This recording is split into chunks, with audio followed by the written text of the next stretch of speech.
Mitakuyapi, chante no choose up below. Hello, my relatives. I greet you with a good heart. This is one of the first of many videos that we'll be making here at our 7-Gen Vision Project, which is a 175-year plan for prosperity for the Sicangu Lakota Oyate. And it's work that the three sisters, REDCO, Sicangu CDC, and Tlatanka Fund are taking. I'm typically not very comfortable doing personal videos, but these are different times, and it calls for different measures, and it calls for us to start to think in new ways and to do things that we're uncomfortable doing.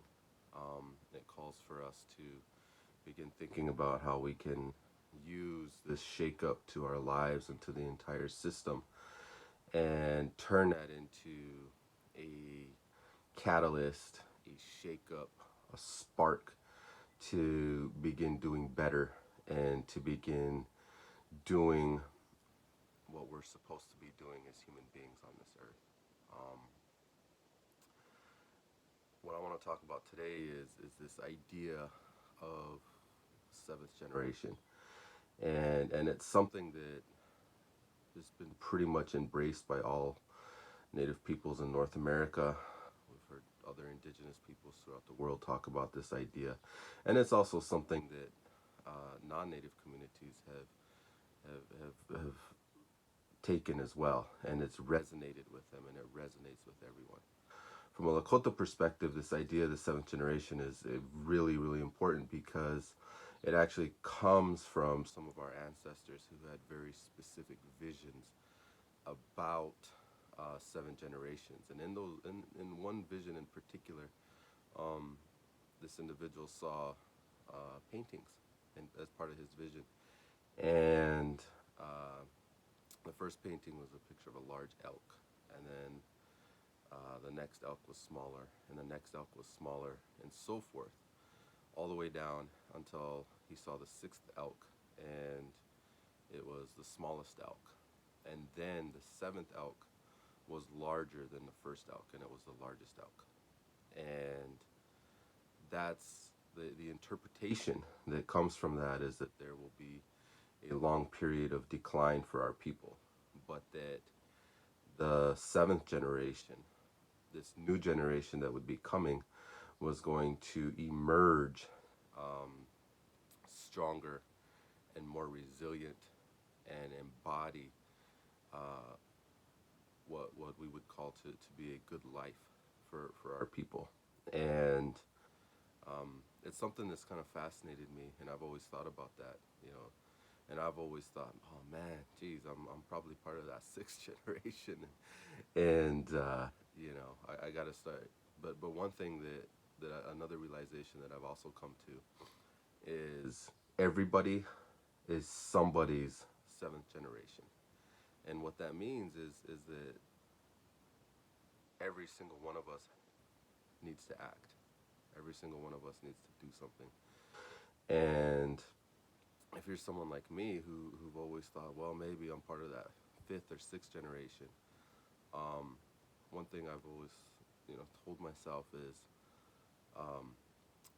prophecies don't just come true. Prophecies don't make themselves happen. People have to make these things come true. And that means me, that means you, and if you're a young person, that means you got to take up the mantle. And it's our job right now, today, to begin taking action.